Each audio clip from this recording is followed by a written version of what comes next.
اعوذ باللہ من الشیطان الرجیم بسم اللہ الرحمن الرحیم۔ میرے دوستوں، بہنوں، بھائیوں، سب لوگوں کو السلام علیکم ورحمۃ اللہ وبرکاتہ۔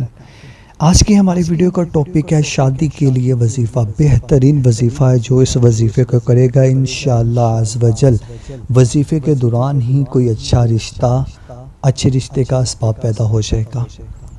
اور اس کے بعد دوسرا ہمارا وظیفہ ہے دوستی کے لیے وظیفہ۔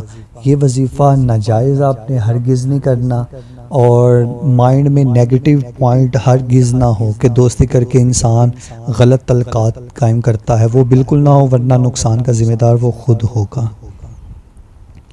ویڈیو کی طرف بڑھنے سے پہلے آپ میرے چینل کو سبسکرائب کر دیں، گھنٹی کے بیل کو پریس کر دیں تاکہ میرے نئے آنے والی ویڈیو سب سے پہلے آپ کو ملے۔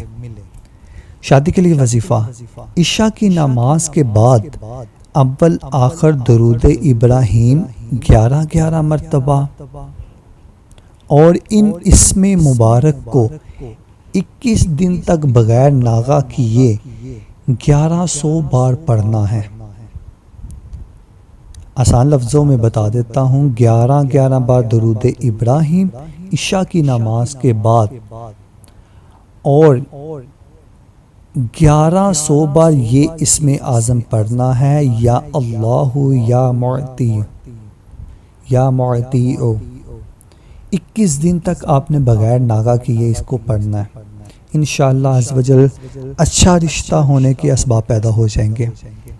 اور دوستی کے لیے وظیفہ: جمعہ کے دن نماز جمعہ کے بعد اول آخر درود ابراہیم 7 بار، اور ان اسم مبارک کو 313 بار مطلوب کا تصور کر کے 7 جمعوں تک پڑھیں۔ انشاءاللہ عز و جل دوستی قائم ہو جائے گی۔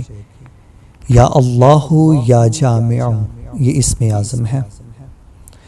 اگر آپ کو میری یہ ویڈیو اچھی لگی تو اس ویڈیو کو لائک، شیئر، کمنٹ ضرور کر دیں، میرے چینل کو سبسکرائب کر دیں، گھنٹی کے بیل کو پریس کر دیں تاکہ میرے نئے آنے والی ویڈیو سب سے پہلے آپ کو ملے۔ ملتے ہیں ہم نیکسٹ ویڈیو میں، دعا میں یاد رکھیے گا، تب تک کے لیے اللہ حافظ۔